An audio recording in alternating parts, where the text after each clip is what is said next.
बिंदु पारसनाथ महारस के जो ज्ञाता, प्रभु पारस स्पर्श से जीवन उत्तम बन जाता। आज हम 23वें तीर्थंकर श्री पार्श्वनाथ भगवान का जीवन परिचय देखते हैं। आचार्य गुणभद्र स्वामी ने उत्तर पुराण में तथा दौलत राम जी ने पार्श्वनाथ चरित्र के आधार से यह कथा लिखी है। पार्श्वनाथ प्रभु के 10 भवों की पूर्व की यह कथा उत्तम क्षमा धर्म का बोध देती है।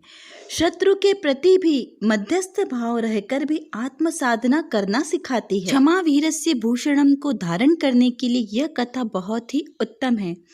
नेमिनाथ भगवान के मोक्ष जाने के 83,750 वर्ष बीत जाने के बाद श्री 1008 पार्श्वनाथ प्रभु का जन्म हुआ। वन जंगल में निवास करने वाले ऐसे वीतरागी संतों के मुख से पार्श्वनाथ प्रभु के पूर्व भव की कथा सुनते हैं। चतुर्थ काल में पोदनपुर में अरविंद नाम के एक राजा राज्य करते थे। उनके मंत्री के 2 पुत्र थे, ज्येष्ठ कमट और दूसरा मरुभूति। ये 9वां पूर्व भव मरुभूति और कमट का। अत्यंत क्रोधी स्वभाव के होने के कारण भाई को मार दिया, जिससे कमट का जीव बना सर्प और मरुभूति का जीव बना हाथी। हाथी ने मुनिराज के उपदेश सुनकर अणुव्रत आदि ग्रहण किए और एक दिन उसका पैर कीचड़ में धंस जाने से वह निकल नहीं पा रहा था, जिसे जंगल के सारे जानवर उसे निकालने का प्रयास कर रहे थे, किंतु कहीं से सर्प आ गया और उसने उसके पैरों को डस लिया। समाधि मरण पूर्वक देह त्यागने से हाथी 12वें स्वर्ग में देह हुआ और सर्प नरक में गया। पार्श्वनाथ भगवान का जीव 12वें स्वर्ग से अपनी आयु पूर्ण करके विद्याधर अग्निवेग नाम के विद्याधर बने। पूर्व के संस्कारों के कारण यहाँ भी अग्निवेग नामक विद्याधर ने मुनि दीक्षा अंगीकार की। कमट के जीव ने अजगर की पर्याय धारण की और जब मुनिराज ध्यानस्थ थे, जब कहीं से आकर उसने पूर्व के क्रोधवश उन्हें पूरा का पूरा ही निगल लिया। इस तरीके से समाधि मरण पूर्वक फिर से अग्निवेग नामक मुनिराज ने समाधि मरण पूर्वक संलेखना धारण की। वहां से पार्श्वनाथ भगवान का जीव 16वें स्वर्ग में देव हुए और जो कमट का जीव था वह 6ठे नरक में जाके नारकी बना।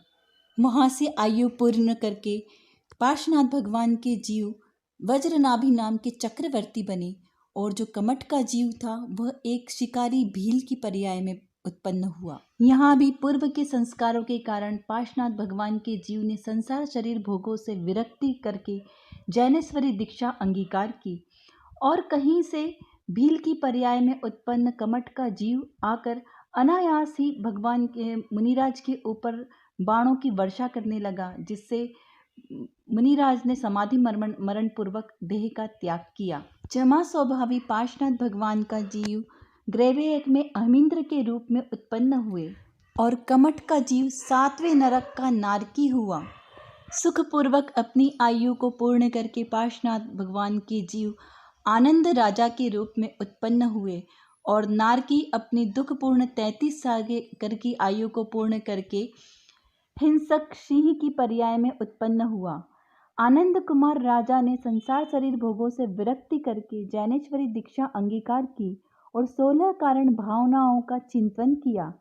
उसी के साथ जब ध्यानस्थ अवस्था में मुनिराज बैठे थे, तभी सिंह ने आकर उन्हें भक्षण किया और मुनिराज ने समाधि मरण पूर्वक समता परिणामों से देह का त्याग करके 13वें स्वर्ग में देव हुए और कमट का जीव नरक में गया। पार्श्वनाथ भगवान के जब जीव की आयु 6 मास शेष बची थी, तभी से वाराणसी नगरी में श्री पार्श्वनाथ तीर्थंकर के रूप में अवतरित होने की तैयारियां शुरू हो चुकी थी। नरक से निकलकर कमट का जीव महिपाल नगरी में महिपाल नाम के राजा हुए और पार्श्व कुमार के नाना यानी वामा देवी के पिता। अपनी प्रिय रानी की मृत्यु के पश्चात शोक संतप्त महिपाल राजा ने एक तापस का रूप धारण किया और अपने शिष्य बनाए, जिसमें 700 से अधिक उन्होंने अपने शिष्य बनाए। स्वर्ग से सुंदर लगने वाली काशी वाराणसी बनारस की नगरी, जहाँ पे अश्वसेन या विश्वसेन राजा राज्य करते थे। कहीं कहीं अश्वसेन जी राजा का नाम विश्वसेन के नाम से उल्लेखित है और उनकी रानी वामा देवी, उनका नाम भी कहीं कहीं ब्रह्मदत्ता के रूप में आता है। ऐसे ही राजा और रानी सुखपूर्वक अपने महल में विराजमान थे। तभी रानी ने पिछली रात्रि के 16 उत्तम स्वप्नों को देखा। यह दिन था वैशाख कृष्ण द्वितीया का, जब रानी ने उत्तम 16 स्वप्नों को देखा और प्रातः काल उठकर राजा से अपने इन उत्तम 16 स्वप्नों का फल जाना, जिससे निमित्त ज्ञानी राजा ने यह स्वप्न का सुनकर उनका फल बताया कि आपकी उधर से एक तीर्थंकर बालक का जन्म होने वाला है। और स्वर्ग से आकर इंद्रों ने पूरे परिवार सहित प्रभु का गर्भ कल्याणक महोत्सव मनाया। 12.5 करोड़ वाद्य यंत्रों से पूरा आकाश पाताल गुंजायमान होने लगा तथा प्रतिदिन वाराणसी नगरी में 15 माह तक 3.5 करोड़ रत्नों की वर्षा होने लगी। सारी पृथ्वी धन धान्य से परिपूर्ण हो गई। सौधर में इंद्र की आज्ञा से दिक् कुमारी देवियां माता की सेवा के लिए अवतरित हुई। कभी माता को नहलाती, कभी माता से तत्व चर्चा करती, तो कभी उनका मन बहलाती। इसी तरह दिक् कुमारी देवियां माता की सेवा करती है। इसी तरह सुखपूर्वक तत्व चर्चा के साथ दिन बीतते गए और 9.25 माह के पश्चात पौष कृष्ण एकादशी के दिन तीर्थंकर भगवान का जन्म हुआ। 3 लोक में पूज्य तीर्थंकर भगवान का जन्मोत्सव मनाने के लिए स्वर्ग से सौधर्म इंद्र अपने संपूर्ण वैभव के साथ बनारसी नगरी में। आज इस बनारसी नगरी की शोभा ही अलग है। स्वर्ग से सुंदर आज ये धरती सजी हुई है, जहाँ पर सौधर्म इंद्र अपने परिवार के साथ दिव्य सेना के साथ प्रस्तुत होते हैं और इंद्र की आज्ञा से ही सची इंद्राणी एक मायामयी बालक को माता के पास सुला देती हैं और वहाँ से वीर प्रभु को उठाकर ले आती हैं अपने साथ तथा सुमेरु पर्वत पर उसका जन्माभिषेक करने लेकर जाते हैं। ऐरावत हाथी पर इंद्र बहुत ही धूमधाम से बाल पार्श्व कुमार को लेकर जाते हैं तथा साथ में ही स्वर्ग से ही उनके लिए वस्त्र आभूषण आदि लेकर आते हैं। इस 99,000 योजन ऊंचे सुमेरु पर्वत के सबसे ऊपरी पांडुक वन पर एक पांडुक शिला जो स्फटिक मणि की बनी होती, जहाँ एक भव्य सिंहासन होता है, उस शंकर को विराजमान करते हैं और 1008 दिव्य कलशों से क्षीर सागर के जल से प्रभु का जन्माभिषेक करते हैं। सूर्य चंद्र से भी ऊपरी स्थान पर यह दिव्य सिंहासन प्रभु से अति शोभायमान हो रहा है। शची इंद्राणी इस दिव्य बालक को जन्माभिषेक के पश्चात वस्त्राभूषण से सुसज्जित करती है, कानों में कुंडल पहनाती है, सिर पे मुकुट सभी दिव्य जो स्वर्गों से लाए हुए दिव्य आभूषणों से सुशोभित करती है तथा बाल पार्श्व कुमार अत्यंत शोभायमान होते हैं। जन्माभिषेक के बाद सौधर्म इंद्र पैर के अंगूठे में सर्प का चिन्ह देखकर उनका चिन्ह सर्प रखते हैं। इसी तरह गर्भ से लेकर दीक्षा कल्याण सभी सामग्री इंद्रों द्वारा ही प्रदत्त की जाती है।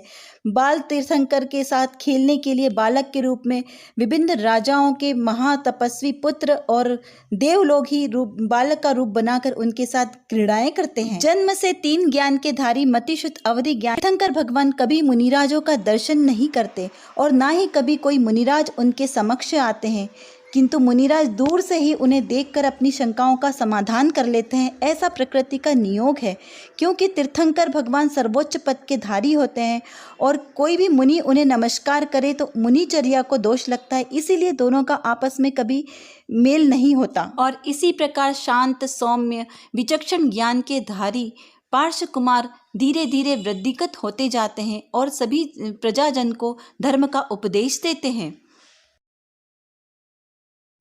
एक दिन पार्श्वनाथ कुमार वाराणसी नगरी के भ्रमण के लिए अपने मित्रों के साथ निकले। वहाँ पर उन्होंने देखा कि एक तापसी साधु चारों दिशाओं में को प्रज्वलित कर एक कुंड बीच में अग्निकुंड बनाकर हवन कर रहा है। यह देखकर पार्श्व कुमार को जीवों के प्रति बहुत दया आई और बहुत करुणा आई। उन्होंने देखा कि एक लकड़ी के अंदर अधजले नाग नागिन है।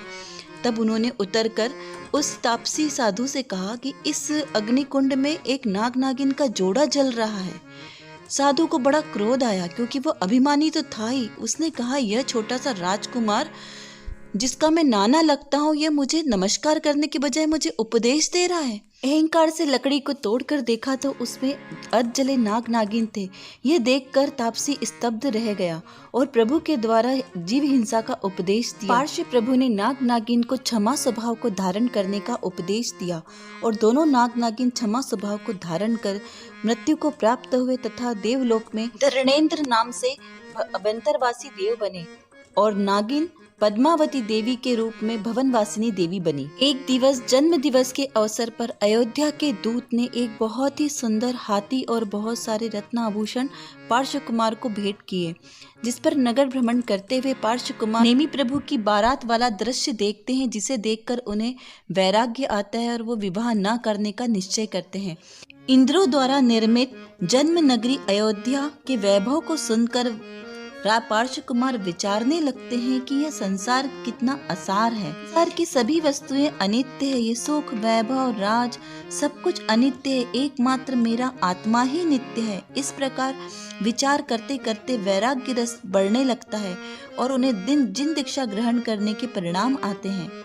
माता पिता से आज्ञा लेकर 30 वर्ष की कुमारावस्था में ही जिन दीक्षा ग्रहण करने के भाव उग्रसित होने लगते हैं तथा वैराग्य रस में डूबते रहते हैं, तभी लोकांतिक देव आकर उनके वैराग्य कल्याणक की अनुमोदना करते हैं। वो द्वारा लाई गई विमला शिविका में प्रभु को बैठाकर वन गमन की ओर प्रस्थान करते हैं।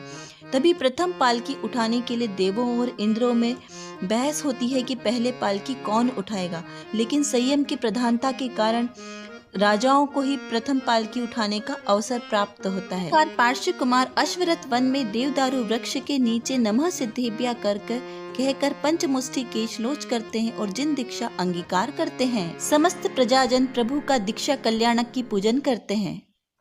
पौषवशी एकादशी के ही दिन विशाखा नक्षत्र में प्रातः काल की बेला में वाराणसी नगरी के वन में ही मुनिराज के रूप में पार्श्व कुमार अब मुनि पार्श्वनाथ बन गए। उनके साथ ही 300 और अन्य राजाओं ने भी दीक्षा अंगीकार की और अपना मोक्ष मार्ग प्रशस्त किया। दीक्षा के 4 दिवस पश्चात धनदत्त सेठ के यहाँ कश्यप नगर नगरी में प्रथम आहार दान लिया गाय के दूध की खीर का और इसी तरह 70 वर्ष तक तपस्या करते रहे। वन जंगल में मौन साधना पूर्वक आत्म ध्यान में लीन थे।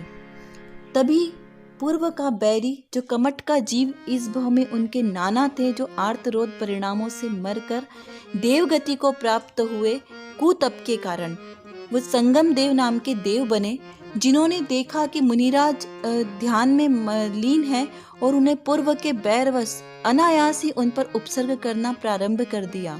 बहुत अतिवृष्टि करी, जल वर्षा पत्थरों से और तेज तूफान के द्वारा बहुत ही उपसर्ग किया, जिससे मुनि का ध्यान विचलित हो जाए। किंतु पार्श्व कुमार तो उपसर्ग विजयी थे। उनका तनिक भी ध्यान बाहर की वस्तुओं पर नहीं था, क्योंकि आत्म ध्यान में केंद्रित थे।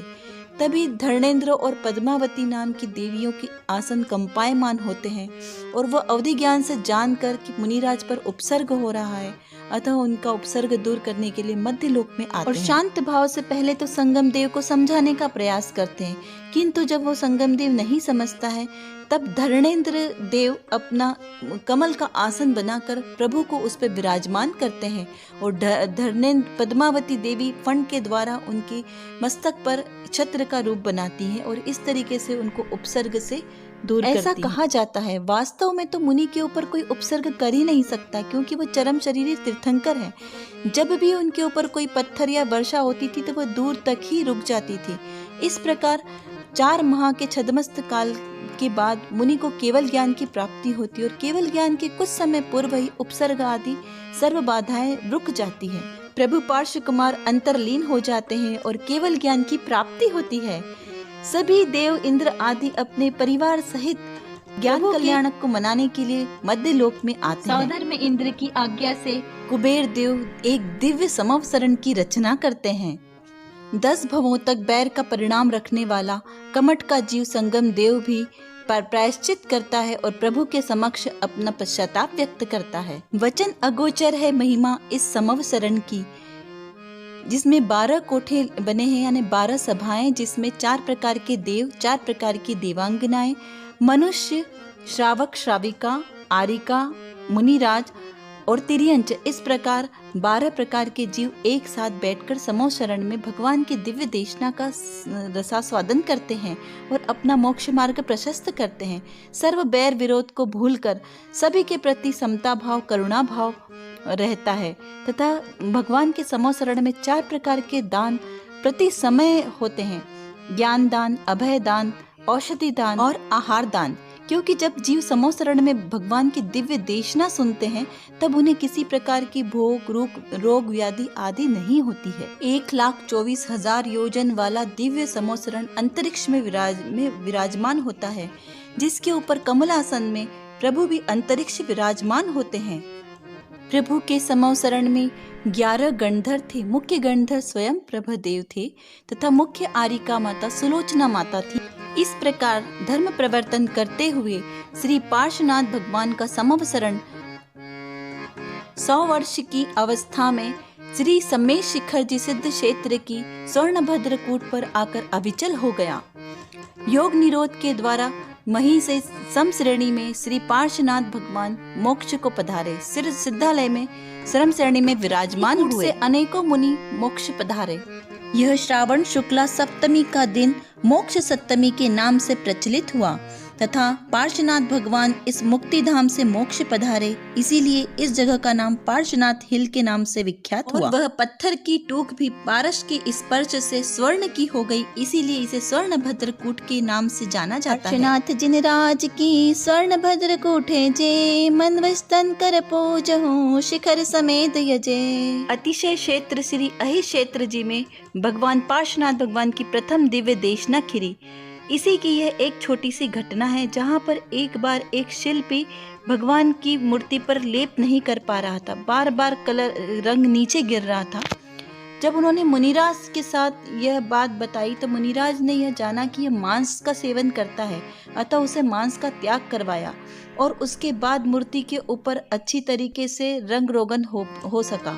एक बार एक विधर्मी राजा ने जिनेंद्र प्रतिमाओं को तोड़ने का संकल्प लिया और जब वह सब नगर में जिन प्रतिमाएं तोड़ रहा था तब एक व्यक्ति ने वहां से पार्श्वनाथ भगवान की प्रतिमा को उठाकर एक कुएं में जाकर छुप गया, जिससे प्रतिमा जी बच गई और उस कुएं पवित्र हो गया और कई असाध्य रोगों को निरोग करने में यह जल उपयोग में आता था। ऐसे कई अतिशय देखने को मिलते हैं पार्श्व प्रभु की आराधना से निज आराधना के द्वारा। श्री पार्श्वनाथ भगवान ने बहुत ही अद्भुत मंत्र हमें दिया। मैं एक गायक भगवान आत्मा हूँ तथा मैं एक क्षमा स्वभावी आत्मा हूँ, जिसमें जिनवाणी का सार है और भगवान आत्मा की अनुभूति है। ऐसा सुंदर जैन शासन आज हमें प्राप्त हुआ है। ऐसे 23वें तीर्थंकर श्री पार्श्वनाथ भगवान की जय हो। अतुल सुख निदान क्षमा स्वभावी चिंतामणि श्री 1008 पार्श्वनाथ भगवान की जय हो, जय हो, जय हो।